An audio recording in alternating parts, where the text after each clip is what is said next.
Oi, gente! Hoje o nosso grupo vai apresentar um trabalho sobre a erliquiose canina.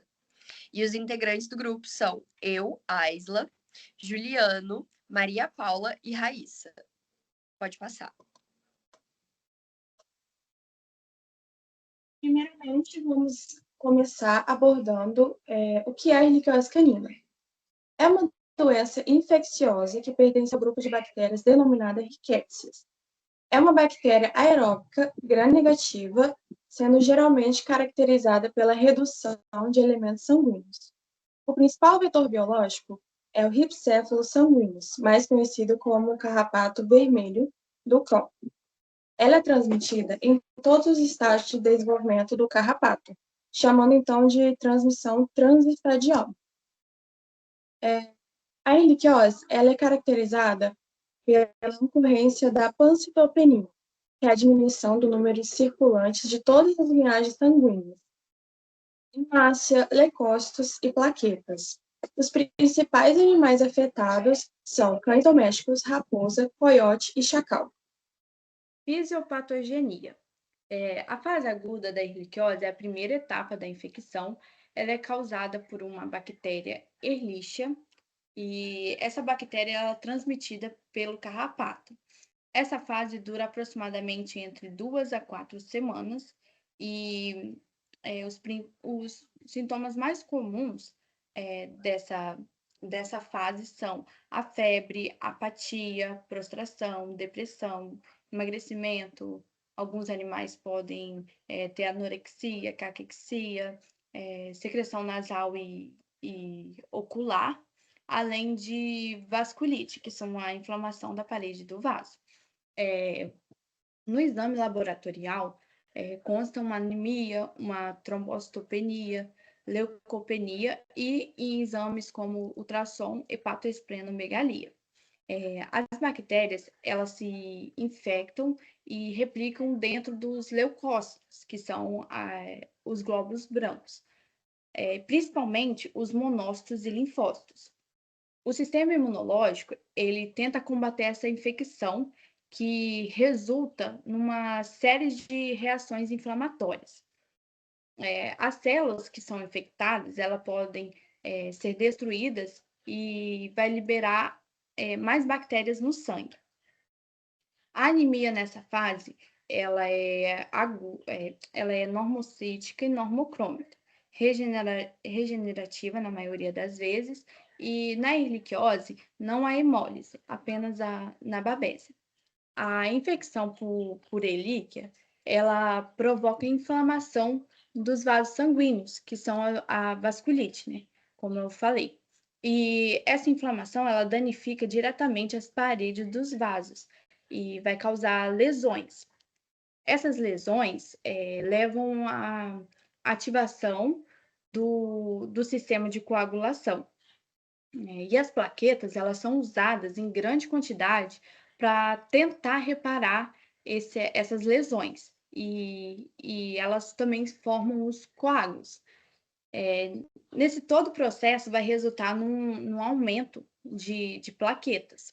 E além de serem consumidas na formação de coágulos, as plaquetas elas também podem ser destruídas nos locais de inflamação, devido ao todo esse processo inflamatório, né, de reações inflamatórias. E por isso vai causar a baixa concentração de plaquetas no sangue, né? Todo esse cenário vai corroborar para isso. Já a leucopenia, ela ocorre, pois a bactéria infecta diretamente, assim, os leucócitos, como eu falei também anteriormente, especialmente os monócitos e os linfócitos. As células, elas são destruídas pelo próprio processo infeccioso, né, e pela resposta imune do organismo.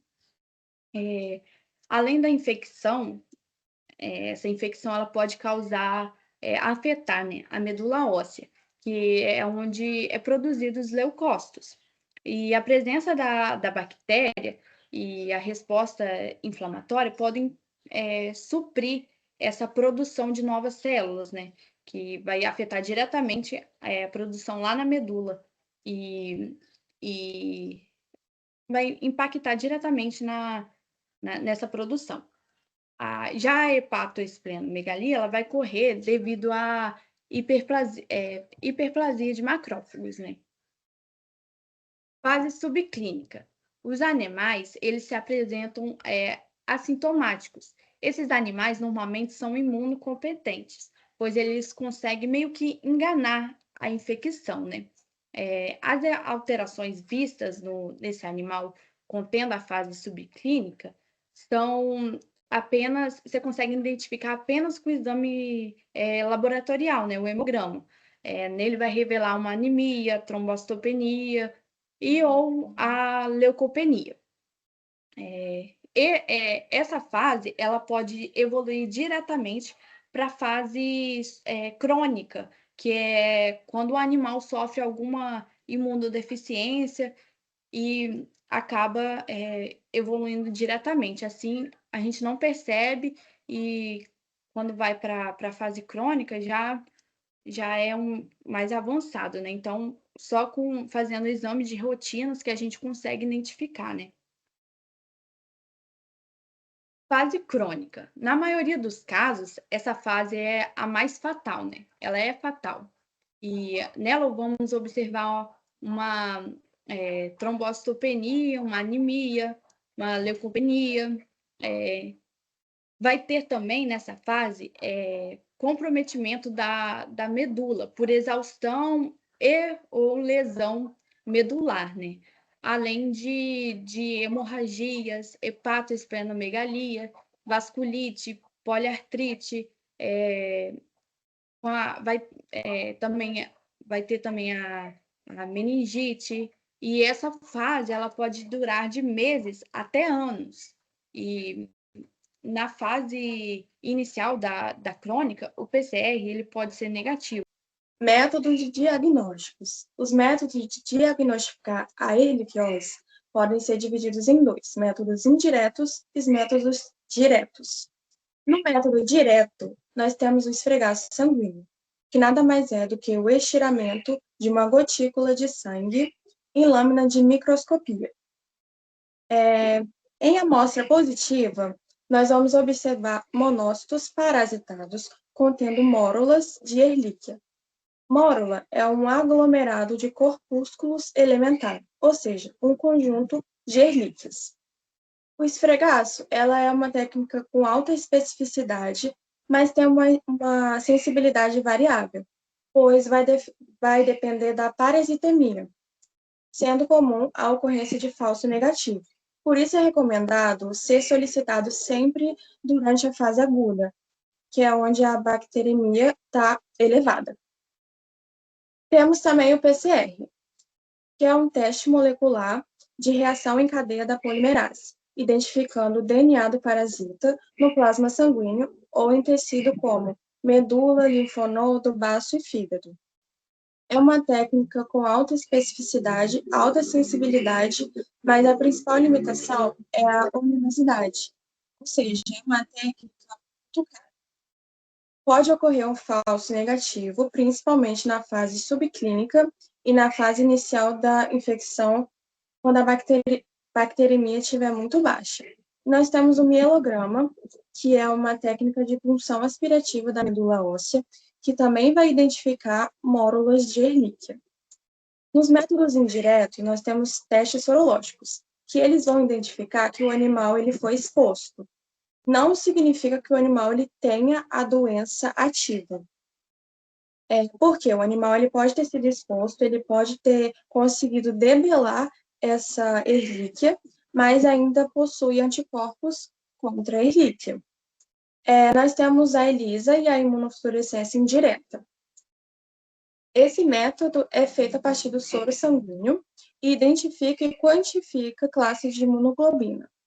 A limitação é que ela pode ocorrer falso negativo e falso positivo. Um falso positivo por conta de reações imunológicas cruzadas e um falso negativo se for solicitado antes de 15 dias, pois o animal não vai ter ainda o anticorpo necessário para ser quantificado. Por isso, é recomendado solicitar na fase crônica ou quando o animal tiver uma bacteremia elevada. O protocolo terapêutico, né? Foi utilizado a doxiciclina e a prednisolona. Atualmente, a doxi é um medicamento recomendado, né? E com grande potencial para o tratamento da erlíquia. Não se fala de cura, tá, nos estudos, porém é um medicamento que tem um tratamento muito eficaz. Utiliza-se também o corticoide associado, que aqui no caso é a prednisolona, para ajudar a estimular a produção de plaquetas. Tem algumas contraindicações também, né?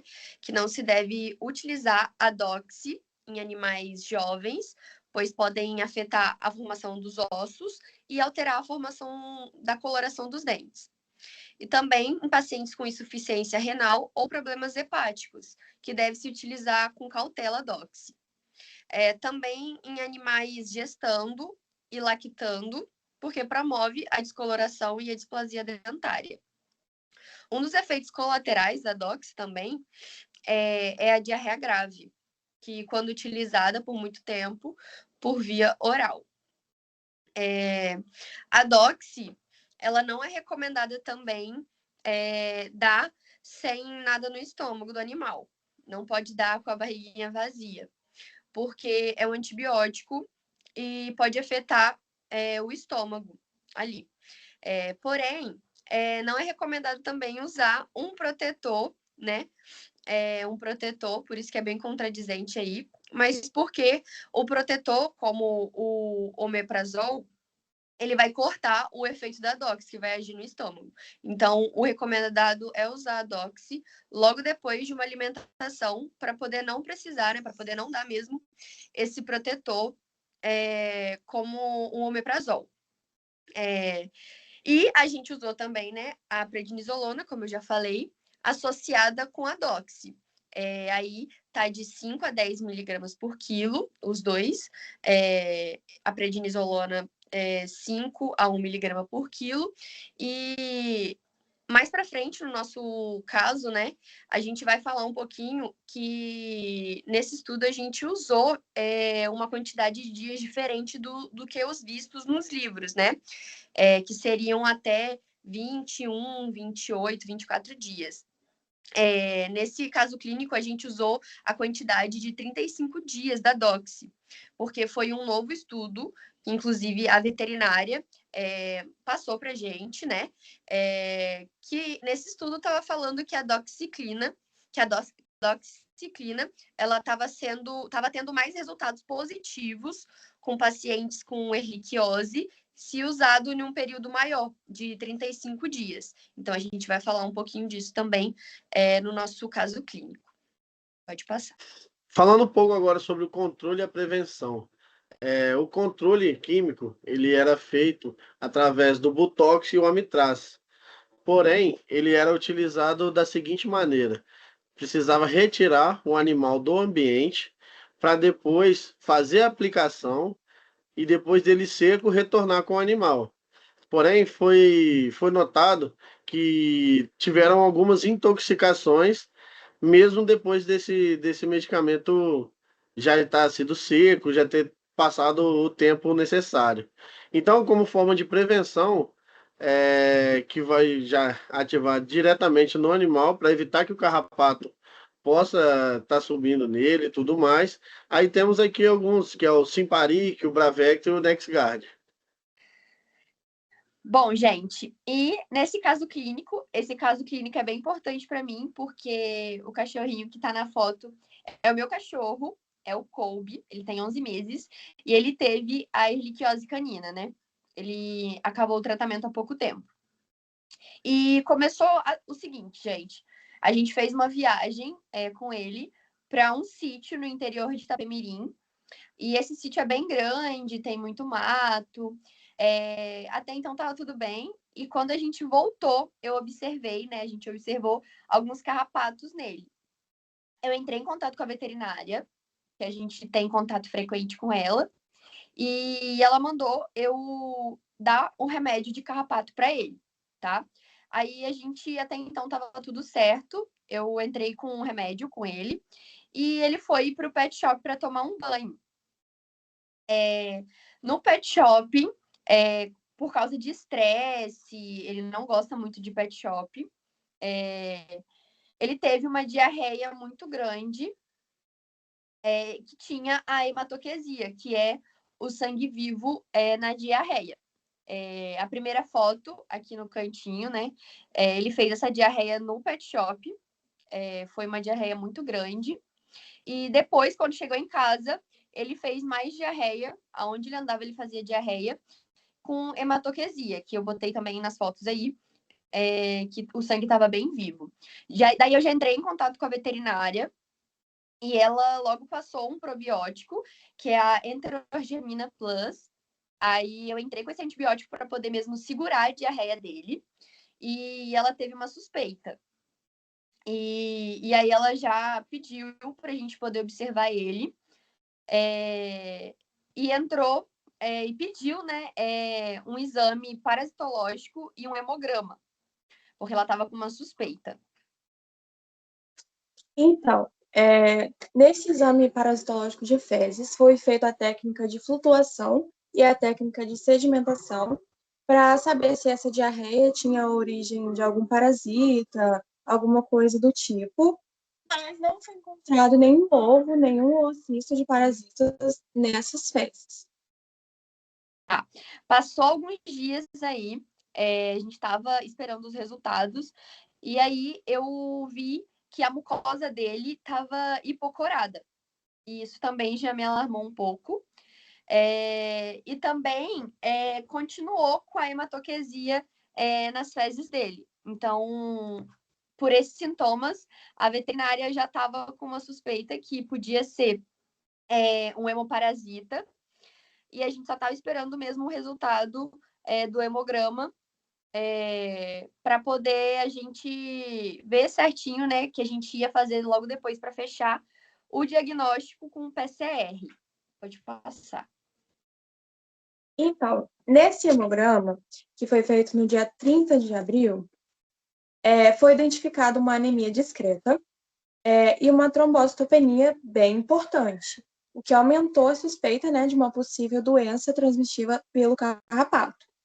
Sendo, então, solicitado um PCR para Babesia, Anaplasma e Ehrlichia para poder fechar o diagnóstico. Como vocês podem ver, a plaqueta, o valor de referência é de 175 a 500 e o valor que deu no exame do Kolbe foi de 80. Então, assim, foi um bem alarmante e o que fez, né, a AISLA levar a fazer o PCR para poder confirmar mesmo.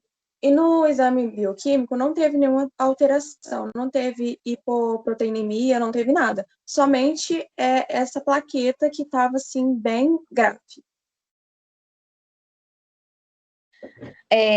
Então, depois a gente teve aí o resultado do PCR, que teve o diagnóstico positivo para erliquiose, tá? Só teve positivo para erliquiose.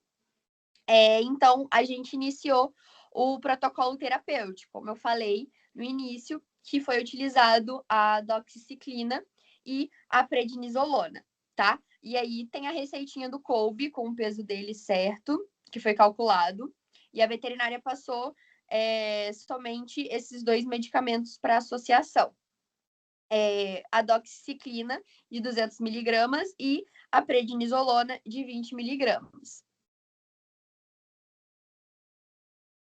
Então, após as primeiras semanas de tratamento, já foi possível ser observado fezes normais e a mucosa dele também já tinha melhorado a coloração.